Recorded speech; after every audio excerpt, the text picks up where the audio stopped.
ఆశ్చర్యకరమైన బైబిల్ పాఠముగా దినవృత్తాంతములు మొదటి గ్రంథము 10వ అధ్యాయం మరి 11వ అధ్యాయం చదువుకుందాము.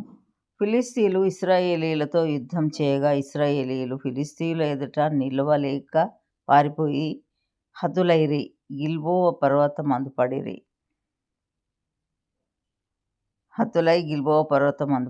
ఫిలిస్తీయులు సౌలును అతని కుమారులను తరిమి సౌలు కుమారులైన యోనాతానును, అబీనాదాబును, మల్కీషూవను హతం చేసిరి. యుద్ధంలో సౌలు ఓడిపోచుండెను. అతడు అమ్ములు వేయి వారి కంటబడి వారి చేత బహుగాయముల నొందెను. అప్పుడు సౌలు, ఈ సున్నతి లేని జనులు వచ్చి నాకు మానభంగం చేయకుండా నీవు నీ కత్తి దూసి నన్ను పొడిచివేయమని తన ఆయుధములను మోయవానితోననగా వాడు బహుగా భయపడి అలాగు చేయుటకు ఒప్పలేదు గనుక సౌలు తన కత్తి మీద పడెను. సౌలు చనిపోయినని ఆయుధములను మోయవాడు తెలుసుకొని తానును కత్తిని పట్టుకొని దాని మీద పడి చచ్చెను. ఆ ప్రకారమే సౌలును అతని 3 కుమారులను చచ్చిరి, మరియు అతని ఇంటి వారందరూ చచ్చిరి.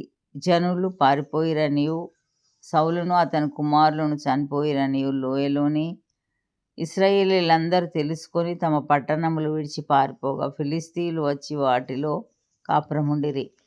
హతులైన వారిని దోచుకొనుటకై ఫిలిస్తీయులు మరునాడు వచ్చినప్పుడు వారు సౌలును అతని కుమారులను గిల్బోవ పర్వతమందు చచ్చిపడి ఉండుట చూచి అతని కవచమును దోచుకొని అతని తలను అతని ఆయుధములను తీసుకొని పోయి ఫిలిస్తీయుల దేశమంతటా వాటిని త్రిప్పి జరిగిన దానిని విగ్రహములకును జనులకును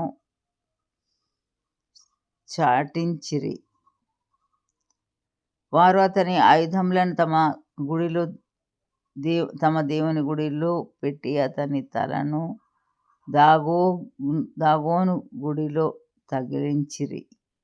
ఫిలిస్తీయులు సౌలునకు చేసినదంతయు యాబేష్ గిలాదు వారు వినినప్పుడు పరాక్రమశాలులైన వారందరూ లేచిపోయి సౌలు శవమును అతని కుమారుల శవములను తీసుకొని యాబేషునకు వచ్చి వారి ఎముకలను యాబేషునందలి సింధూర వృక్షం క్రింద పాతిపెట్టి 7 దినములు ఉపవాసం ఉండిరి. ఈ ప్రకారము యెహోవా ఆజ్ఞ గైకొనక ఆయన దృష్టి ఎదుట ద్రోహము